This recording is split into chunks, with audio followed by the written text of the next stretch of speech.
¿Cómo están? Señor les bendiga. Bueno, retrocedimos 3 casilleros, ¿no? Estábamos empezando a reunirnos presencialmente y bueno, toca ahora cuidarse un poquitito. Estamos orando para que esta segunda ola termine y podamos volver. Hoy se sentía muy vacío el centro deportivo. Cantaba ahí y me escuchaba apenas mi cantar en el barbijo, ¿no? No era lo mismo que las últimas reuniones que pudimos hacer presenciales. Pero damos gracias a Dios por poder estar juntos en esta mañana y damos gracias a Dios por poder abrir su palabra. Yo no sé si se acuerdan, ya a esta altura, pero los domingos estábamos estudiando el Evangelio según San Juan, así que vamos a abrir el Evangelio según San Juan, capítulo 5. La última vez que escuchamos sobre San Juan fue en febrero por Guillermo, los primeros versículos del capítulo 5. Después de esto hubo diferentes reuniones con invitados que traen tema libre, vino Semana Santa, distintas cosas, temas que se fueron tratando en la Cena del Señor que hizo que dejáramos en pausa Juan y hoy retomamos con el capítulo 5. Así que abran sus Biblias, no vamos a dar lectura a todo el capítulo. Yo hoy quisiera centrarme en explicar algunas cosas y después centrarme en un texto de la palabra de Dios del capítulo 5 del Evangelio según San Juan. Guillermo nos traía en febrero los primeros versículos y ahí encontramos el versículo 1 del capítulo 5 dice: después de estas cosas había una fiesta de los judíos y Jesús subió a Jerusalén. Y se acuerdan que se encontró con aquella persona que había estado postrada durante muchísimos años y que estaba frente a un estanque, el estanque de Betesda, y que en ese estanque cada tanto bajaba un ángel, dice la palabra de Dios, removía las aguas y el primero que llegaba era sano, y esta persona no podía llegar al estanque porque estaba postrado. Probablemente era paralítico, no tenía posibilidad de moverse, y estaba en una especie de camilla. Bueno, el Señor le pregunta si él quería ser salvo, él le dice su imposibilidad, y el Señor mismo lo sana de su enfermedad y él le dice las palabras esas que quedaron registradas ahí: toma tu lecho y anda, toma tu camillita, toma tus cositas que tenés y andá, andá. Y él se fue caminando después de tantos años que no había podido caminar. Dice la palabra de Dios que se encontró con los fariseos.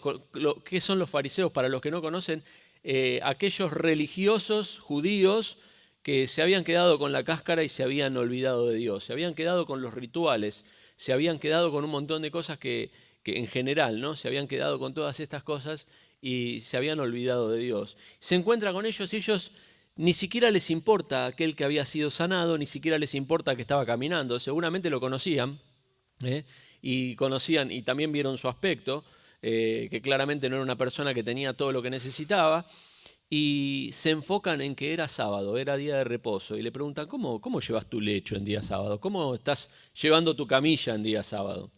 Y le preguntan: ¿quién fue el que te sanó? Buscando, bueno, el que lo sanó pecó, decían ellos, porque rompió el sábado. Y él no lo sabía.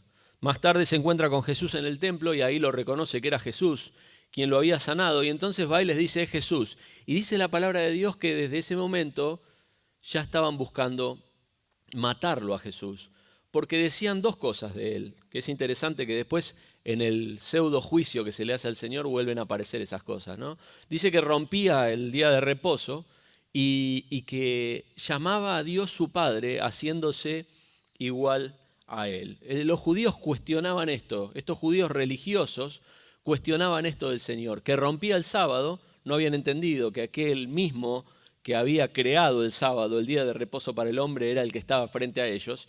Y además de eso, dice la palabra de Dios, que lo acusaban de llamar a Dios su Padre y hacerse igual que a Él. Esta no es una situación aislada. Nada de lo que acabamos de relatar es una situación aislada en la palabra de Dios. Es un patrón que se repite en distintos párrafos de la palabra de Dios, donde el Señor se muestra tal cual es.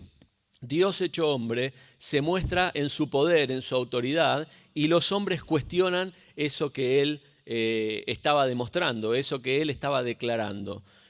Tampoco fue la primera vez que sube a Jerusalén. Yo busqué algunos ejemplos que podamos traer a nuestra memoria sin leerlos completamente, ¿no? Pero algunos quizás pueda anotar y después leerlos si no los tiene frescos estos ejemplos. Pero hay una oportunidad en Lucas 14 donde el Señor sana a una persona que, dice la Biblia, es hidrópico, alguien que acumulaba líquido desmedidamente. Yo personalmente me lo imagino así como el muñeco de Michelin, ¿no? Esa persona, una persona que ha acumulado líquido durante su vida en distintos lados del cuerpo, una enfermedad terrible, probablemente también con complicaciones para caminar. Pero dice que Jesús les habló a los intérpretes de la ley, estos que estaban ahí, y a los fariseos diciendo, ¿es lícito sanar en día de reposo? Y ellos callaron. Y él, tomándole a esta persona, lo sanó y lo despidió. Y dirigiéndose a ellos, le dijo, ¿quién de vosotros, si su asno o buey cae en algún pozo, no lo sacará inmediatamente, aunque sea día de reposo? O sea, acusaba su hipocresía. Ninguno de ellos iba a dejar morir un animal que le daba una renta de una forma u otra, pero lo estaban acusando a él de que él curaba. Cuando bajaron aquel paralítico del techo, ¿se acuerdan esa historia? El Señor estaba sanando, se había amontonado la multitud, no podían llegar aquellos amigos con el paralítico. ¿Y entonces qué hicieron? Dice que desprendieron el techo, parte del techo, lo bajaron y lo pusieron frente al Señor. Cuando el Señor ve a aquel que estaba ahí, le dice, tus pecados te son perdonados. Y entonces los que estaban ahí, los fariseos, empezaron a mirar uno a otro y no llegaron ni a hablar. En su corazón, en su pensamiento dijeron, ¿quién se cree que es este que puede perdonar pecados? Y el Señor, conociendo el pensamiento de ellos, les dice, bueno, ustedes, para que ustedes crean, dice, que tengo potestad para poder perdonar los pecados, también lo voy a sanar. Y al paralítico le dijo, a ti te digo, levántate y anda, ¿no? Y lo sanó y lo levantó. Este mismo patrón ocurre en lo que recordamos hace 15 días. ¿Se acuerdan? Hace una semana estábamos recordando el fin de semana, domingo de resurrección. Y hace 15 días estábamos recordando el domingo de Ramos. Estábamos en el parque el sábado con las nenas y había unas mujeres que estaban desplumando un árbol, ¿no? Lo estaban arrancando las ramitas del árbol con estas de eucalipto, ¿no? Para poder celebrar de alguna forma el domingo de Ramos. Bueno, ¿qué es este domingo de Ramos? Un patrón exactamente igual a esto que acabamos de ver. El Señor entra a Jerusalén, en ese caso, sabemos la fiesta, venía a celebrar la Pascua. Y entra a Jerusalén, venía de Betania, de la casa de sus amigos, y entra a Jerusalén y las personas tiraban sus mantos y ramas y hacían como una alfombra, y el Señor venía montado en un burrito, y entonces gritaban, Hosana, Hosana, bendito el que viene en el nombre del Señor, el Señor entrando a Jerusalén. Los fariseos, los judíos religiosos, una vez más le preguntaban, decían, Señor, ¿no escuchás lo que están diciendo? ¿No escuchás lo que están diciendo? ¿Por qué?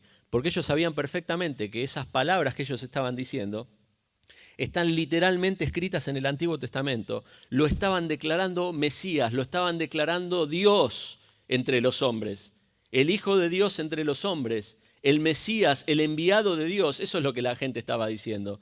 Y el Señor les dice, mira, si se callan estos, las piedras van a decir esto. Las piedras lo van a decir.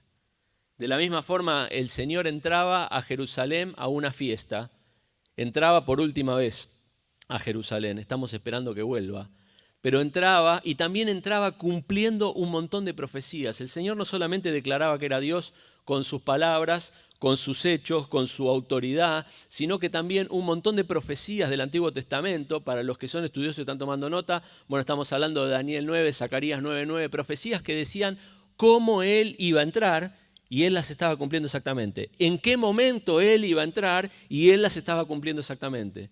Todas estas cosas declaraban que el hombre que ellos tenían enfrente no era un profeta más. No era un profeta más, no era alguien simplemente popular en esa época, sino que era Dios entre los hombres. Él hace una cosa más en esa semana, purifica el templo. Entra al templo y se encuentra con un montón de mercaderes, un montón de negociantes, probablemente negociantes que estaban arreglados con los religiosos de turno, mínimo, o eran sucursales de los religiosos de turno, y que vendían a la gente los animalitos y que cambiaban las monedas y que estafaban a la gente. Y él agarra y vuelca las mesas, hace un azote, los echa del templo y le dice, hicieron mi casa una cueva de ladrones y mi casa es casa de oración, dice el Señor. ¿Y qué hacen los judíos? Vienen y le dicen, ¿vos con qué autoridad haces estas cosas? ¿Quién te crees que sos? ¿Quién te crees que sos? Y él les dice, bueno, no les contesta. Les dice, bueno, díganme, yo les voy a contestar, ustedes contéstenme a mí, ¿no? El ministerio de Juan el Bautista, ¿de quién era? ¿De Dios o de los hombres? Y ellos se juntaron y dijeron, si decimos de Dios, va a decir por qué no le creímos, por qué lo matamos. Y si decimos de los hombres, en realidad tenemos miedo a toda la gente que está afuera que creía en Juan el Bautista. Entonces volvieron y dijeron, no sabemos. Y él le dijo, bueno, ustedes no saben, yo no les contesto. Y ahí se terminó la discusión. Pero lo desafiaron. Y es el mismo patrón. El Señor entrando en Jerusalén. El Señor mostrando su autoridad, su poder, su deidad. Y un grupo de religiosos de la época no creyendo en Él, rechazándolo y preguntándole, ¿vos quién sos? ¿Vos quién sos? Es muy interesante que los cargos que ellos hacen una traducción de cargos, porque ellos no podían dar muerte. Ir a los romanos y decirle, bueno, él se cree que es el Hijo de Dios, no hubiera sido un cargo suficiente de muerte, pero ellos hacen una traducción. Se hace a sí mismo rey en contra del César, básicamente eso es lo que dijeron, una de las cosas que dijeron, ¿no? Y hacen una traducción de todas estas cosas. Prohíbe dar tributo al César, lo cual era mentira, ampliamente mentira, y se dice de sí mismo que es un rey. Y esto era una verdad a medias. Él no decía que era un rey, de él decían que era un rey y él lo aceptaba, ¿no? Porque era una gran verdad, él era un rey. Ahora, estas personas estaban ciegas espiritualmente, no podían ver a quién tenían enfrente. Y yo no sé si a vos te pasó igual en la vida, a mí me pasó igual. Estando muchas veces cerca de la creación de Dios, no puedo ver a Dios. Estando muchas veces frente a Jesucristo, estando muchas veces frente a su palabra, a lo que podemos leer, a lo que podemos saber, no puedo entender que Dios es Dios. No puedo entender que Jesucristo es Dios. Muchas veces nos pasa así a los seres humanos. Tenemos frente a nosotros un montón de verdades. El domingo pasado, domingo de resurrección, muchas personas recordaron la historia de Jesucristo, pero muy pocas de esas personas realmente le reconocemos como Señor y Salvador de nuestras vidas. Y quizás, hermano, amigo, nos puede llegar a estar pasando de esta forma. Y lo digo bien, no me equivoque, hermano y amigo, nos puede estar pasando de esta forma. Porque ¿saben qué? Ellos estaban ciegos espiritualmente y no querían reconocer a Jesucristo como el Dios hecho hombre. No lo querían reconocer, pero ¿sabes qué? Los discípulos tampoco entendían. Es asombroso lo poco que entendían los discípulos. No los juzgamos, nosotros tenemos la revelación completa acá en nuestra mano y tampoco a veces lo entendemos. Pero los discípulos entendían muy poco. Estos dos de Emaús que nombrábamos antes en la reunión, se iban tristes y pensando, bueno, nosotros pensábamos que nos iba a libertar. ¿Ellos qué esperaban?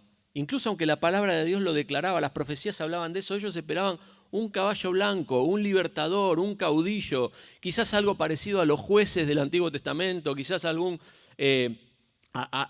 libertador de alguna forma, un macabeo, una persona con un ejército, no sé qué esperaban, pero decían, pensábamos que nos iba a libertar y ahora está muerto, se murió.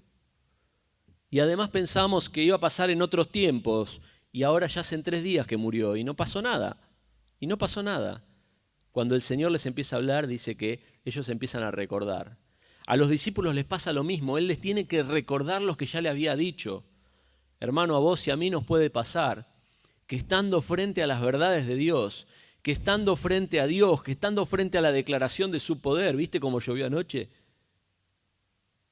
Es la declaración del poder de Dios. Estando frente a Dios, vos y yo podemos olvidarnos de que es Dios. Estando frente a su palabra, estando frente a Jesucristo, podemos errarnos. Ahora, ¿cuál es el hecho que los fariseos se olvidaban? Y los mismos discípulos también perdieron de vista que Jesucristo es Dios, hecho hombre, que Jesucristo es el Señor. Si vamos a Juan 1, antes de leer el versículo que quiero leer ahí en Juan 5, si vamos a Juan capítulo 1, versículo 1, dice, en el principio era el Verbo, y el Verbo era con Dios, y el Verbo era Dios.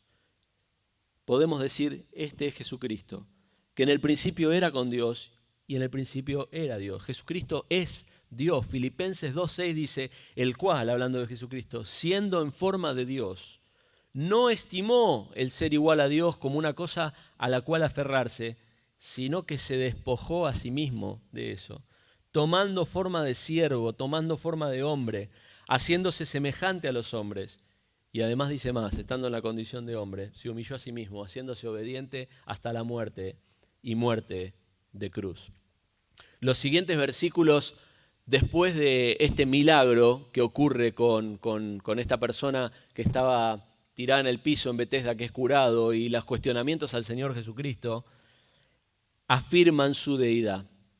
Y son unos párrafos en el versículo 5, son unos párrafos un poco complicados a partir del versículo 19. El título en mi Biblia es La autoridad del Hijo. Es decir, él empieza a explicar. Lo mismo pasó en su llegada triunfal a Jerusalén. Cuando él no le cree, en esa semana antes de ser crucificado, no solamente barre con todos los vendedores del templo, sino que empieza a enseñarles y hace 2 o 3 cosas en esa semana, o tiene 2 o 3 temas principales. Habla de su autoridad, acusa a los religiosos de esa época y profetiza lo que va a ocurrir con Jerusalén en el año 70 y después también en lo que estamos esperando, lo que va a ocurrir en la venida del Señor. Y ahí hay ese grande grupo de enseñanzas. Su deidad, Israel cómo falló y lo que iba a pasar en el futuro. Y en este caso pasa lo mismo, por eso le decía, es un patrón. Luego de que él sana, luego de que él cura, luego de que es desafiado por la autoridad espiritual en esa época, el Señor empieza a nombrar un montón de cosas. Y yo no quiero confundirnos con esto, porque es una lectura difícil, así que la dejo como tarea. Cada uno va a leer desde el versículo 19. Pero encontré un resumen de un escritor que me pareció excelente. Así que yo te pido que vos estés con la vista en la Biblia, Evangelio según San Juan, capítulo 5, a partir del versículo 19, y yo te voy a nombrar una serie de cosas que dice la palabra de Dios. Vos las podés marcar o recordar y después revisar. Dice el Señor que Él es igual a Dios en las obras que hace. Punto número 1, en las obras que hace. Todo lo que el Padre hace, también lo hace el Hijo. Versículo 19. Es igual en el conocimiento con el Padre, porque el Padre ama al Hijo y le muestra todo lo que Él hace. Es igual en otorgar vida a los muertos. Esto está en el versículo 21, 28 y 29. Porque como el Padre levanta de los muertos y les da vida, así también el Hijo le da vida a los que Él quiere. Es igual en juicio, dice el versículo 22 y el 27, porque ni aún el Padre juzga a nadie, sino que ha dado todo el juicio al Hijo. Es igual en honra, versículo 23, para que todos honren al Hijo como honran al Padre. Es igual en regenerar, y este es el texto donde nos vamos a parar, 24 y 25. El que oye mi palabra y cree al que me envió ha pasado de muerte a vida. Y es igual en su autoexistencia, porque como el Padre tiene vida en sí mismo, así también le ha dado al Hijo el tener vida en sí mismo. Versículo 26. En todas estas cosas, el Señor les está enseñando que Él es igual al Padre. En todas estas cosas que acabo de nombrar. Es igual en obras, es igual en conocimiento, es igual en otorgar vida a los muertos, es igual en juicio, es igual en honra, es igual en regenerar y es igual en su autoexistencia. Basado en esta autoridad de que Jesucristo es Dios, basado en esta autoridad de que Él fue enviado, el enviado de Dios a los hombres, Dios mismo hecho hombre, podemos leer el versículo 24, puede darnos salvación. De cierto os digo, es como si yo dijera, pará y escúchame acá, presta atención a lo que voy a decir, presta atención a lo que voy a decir. De cierto os digo, el que oye mi palabra y cree al que me envió, tiene vida eterna y no vendrá a condenación, mas ha pasado de muerte a vida. De cierto te digo, el que oye mi palabra, el que oye mi palabra. Mira, hermano, amigo, oír la palabra de Dios es más que escucharme a mí en esta mañana. Es más que poner un audio, es más que escuchar a alguien que te lea la palabra, es más que leerla vos mismo, es abrir nuestro corazón, es abrazar la verdad de lo que dice la palabra de Dios. Eso es oír. Esta expresión oír es mucho más que simplemente todo el dispositivo que Dios hizo en nuestro oído para que podamos oír, ¿no? Algunos lo tienen medio mal y se ponen un audífono y eso amplifica el sonido. Es mucho más que ese rebote de onda llegue y sea procesado por nuestro cerebro. Es mucho más que eso. El que oye mi palabra. Porque ¿sabes qué? Los fariseos habían oído su palabra. Hay un fariseo famoso que se llama Nicodemo que viene al Señor y le dice, bueno, ¿cómo puedo ser salvo? Y el Señor le dice, tenés que nacer de nuevo. ¿Lo escuchó? Sí, lo escuchó, pero no entendió nada. ¿Cómo nacer de nuevo? Le dice, ¿cómo nacer de nuevo? Y el Señor se lo explica, tenés que nacer de nuevo espiritualmente. Es decir, que el que oye mi palabra, lo que dice este texto, es mucho más que simplemente recibir la información y que sea procesada por nuestro cerebro. Es mucho más que eso. Es abrazar con fe la palabra que recibimos, es creer lo que estamos recibiendo, es entender quién tiene la autoridad y quién es el que te está hablando. Es lo que estos fariseos no quisieron hacer. Es lo que estos fariseos no quisieron hacer. Dice un texto de la palabra de Dios que no les aprovechó el oír la palabra de Dios. No les aprovechó el oír la palabra de Dios, porque no oyeron con fe. Ahora dice el que oye y después dice el que cree. El que cree. Mira, vamos a salir a la calle hoy y hacemos una encuesta, no se puede, ¿no? Pero imaginémoslo, un ejercicio mental. Salimos a la calle, ¿crees en Dios? Sí, sí. ¿Crees en Dios? Sí, sí, todos creemos en Dios. La mayoría de nosotros, hay un grupo de personas que se llaman a sí mismo ateos, dice el dicho hasta que el avión empieza a caer, ¿no? Somos todos ateos hasta que el avión empieza a caer. Pero ¿crees en Dios? Sí, creo en Dios. Es más, con algunas culturas quizás creo en un montón de dioses. Tengo hasta un altar al Dios no conocido, como se nombra en los hechos, ¿no? Pero creer es mucho más, así como oír es mucho más, este oír es mucho más que simplemente que nos llegue al cerebro la información, creer es mucho más que una declaración. Creer es mucho más que una declaración. Creer es una fe que se puede ver con una vida. Es una fe que es con obras. Es una fe que se ve desde afuera. Es mucho más que simplemente una declaración de fe. Es una vida que con mucha claridad demuestra que creemos. Y fíjense lo que dice, el que oye la palabra y cree al que me envió, el que oye la palabra y cree al que me envió, tiene vida eterna. Y no vendrá a condenación, sino que ha pasado de muerte a vida. Y es así lo que la palabra de Dios nos dice. ¿Sabes lo que nos dice la palabra de Dios? Que está establecido a los hombres que mueran una sola vez, no hay reencarnación, y después de eso vayan a un juicio. Y en ese juicio tenemos la posibilidad de ser condenados eternamente. Tenemos la probabilidad, el riesgo de ser condenados eternamente. Y la única forma de pasar de muerte a vida, la única forma de presentarnos delante de Dios el día que este cuerpo, que este corazón deje de latir, que este cuerpo deje de vivir, que ya no tengamos más latidos, que ya no tengamos más pensamientos, que dejemos de existir. La única forma de ser salvo es lo que dice ahí.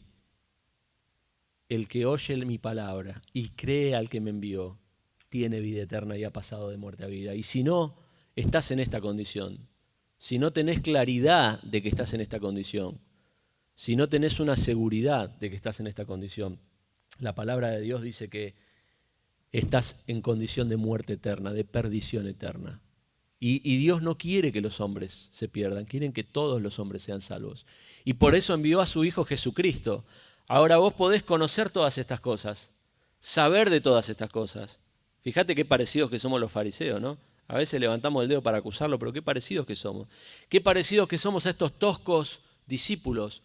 Creían, sabían, habían estado 3 años con Él, conocían un montón de cosas que le habían llegado a sus oídos, lo habían visto en primera persona.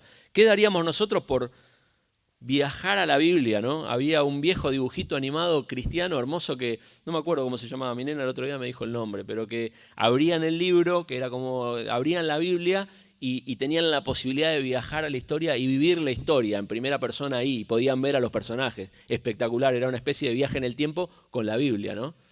Mirá si nosotros tuviéramos esa posibilidad. Bueno, los discípulos estuvieron ahí, pero sin embargo les costó entender. Y a nosotros también nos cuesta, hermano. A nosotros también nos cuesta.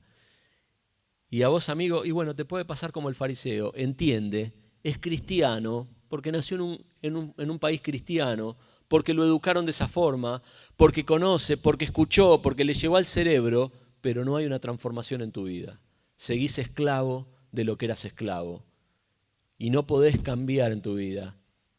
Lo que oíste no produjo ninguna transformación. Lo que creíste no se ve desde afuera.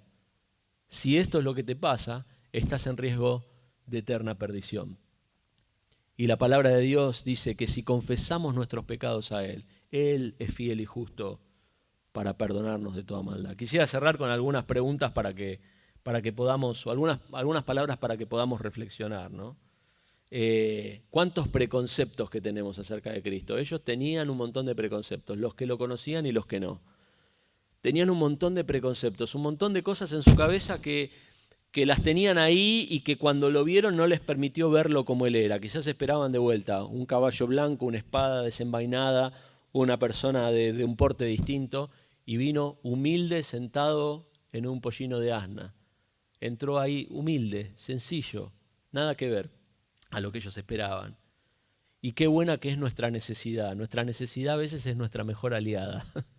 La necesidad es nuestra mejor aliada, que nos hace romper cualquier preconcepto que tengamos, porque por encima de todos los preconceptos que tengamos, por encima de nuestra falta de fe, por encima de todo está nuestra necesidad. Y muchas veces la necesidad es aquella que Dios pone en nuestra vida para que nosotros rompamos con todos esos moldes que tenemos en nuestra mente y podamos ver a Cristo porque lo necesitamos y podamos ir a Él porque verdaderamente lo necesitamos. Para verlo hay que reconocerlo a Él como Dios, lo que estos no hacían. Reconocer que sus obras son las obras de un Dios soberano todopoderoso. Reconocerlo en la palabra de Dios, reconocerlo en su obrar. Hay que reconocerlo y hay que mirar a nosotros y reconocernos a nosotros como pecadores. Reconocer nuestro pecado, su posición como Dios y Señor, nuestra posición como pecadores. Y poder tener una fe, un creer que se evidencie con una vida que transita correctamente. Y poder tener la seguridad de la salvación. Yo te pregunto, amigo, hermano, si tenés esta seguridad, si la recordamos todo el tiempo, si la tenemos presente. Él entró en Jerusalén, esa vuelta que fue al estanque de Betesda. Entró en Jerusalén por última vez físicamente hablando ese domingo de Ramos, pero va a volver también a Jerusalén. Va a volver a ese lugar y todo ojo le verá. Y eso es lo que no es la muerte lo que esperamos nosotros, ¿no? Los que hemos creído en Él vamos a ser arrebatados, pero Él va a volver. Y aquellos que no hayan creído en Él van a ser destruidos, van a ser avergonzados, van a ser destruidos. ¿Cuál es la esperanza? ¿Qué es lo que estamos esperando en Él? Quisiera cerrar con un texto y vamos a ir a Hebreos capítulo 12. Llevarnos unas palabras de aliento, hermanos. Llevarnos unas palabras de aliento. Hebreos capítulo 12. Por tanto nosotros también, teniendo alrededor nuestro tan grande nube de testigos, despojémonos de todo peso y del pecado que nos asedia, y corramos con paciencia la carrera que tenemos por delante, puestos los ojos en Jesús, el autor y consumador de nuestra fe, el cual, por el gozo puesto delante de él, sufrió la cruz, menospreciando el oprobio del cual hablábamos recién, y se sentó a la diestra del trono de Dios. Consideren aquel que sufrió tal contradicción de pecadores contra sí mismo, para que vuestro ánimo no se canse hasta desmayar. Oramos. Señor y Padre nuestro, te damos muchas gracias porque hemos creído, Padre. Como dijera Pedro, Señor, ¿a quién iremos? Nosotros hemos creído, nosotros hemos creído. Hemos creído, Señor, que Jesucristo es tu misma persona encarnada, Señor. Hemos creído que habitó entre los hombres, hemos creído que descendió, que se humilló, que se hizo igual a los hombres, que se despojó, que fue, Señor, menospreciado, que fue insultado, que fue golpeado, que fue crucificado, lo que recordábamos hoy, para nuestra salvación. Señor, nosotros hemos creído. Te rogamos, Padre, que no haya nadie en medio nuestro que no haya creído en Jesucristo. Y que no haya nadie en medio nuestro que habiendo creído en Jesucristo, su fe, su creer, no se vea por sus obras, por su vida. Primero yo, Señor. Y Padre, danos esta palabra de aliento, que la llevemos en el corazón esta semana, Señor. Recordemos a aquel que sufrió esa contradicción de pecadores y que nuestro ánimo no caiga, Señor. Que podamos ver el ejemplo de Cristo que fue a la cruz por nosotros y que reforzó, Señor, puso su rostro para ser golpeado por cada uno de nosotros. Sufrió esa contradicción de pecadores, ese insulto, ese menosprecio constante que recibía. Declaraba que era Dios con sus obras, las profecías hablaban de él. Su propia vida lo decía, tenía autoridad, era el Hijo de Dios. Sin embargo, estaba todo el tiempo siendo despreciado. Señor, danos a nosotros el poder alentarnos en estas cosas, tomar ejemplo de estas cosas y poder, Señor, estar expectantes también de otra entrada, Señor, de tu venida, de tu arrebatamiento, del momento en que seamos llevados con tu persona. Y que no haya ninguno de nosotros, Señor, que pueda perderse, Padre. Ninguno de nosotros que no te vea, que no te crea, Señor, que no crea al que enviaste. Te pedimos bendición para esta semana y tu cuidado también en nuestra salud, Padre. Nos ponemos en tus manos, en el nombre de Cristo. Amén. Gracias, hermanos. El Señor les bendiga. Andrés.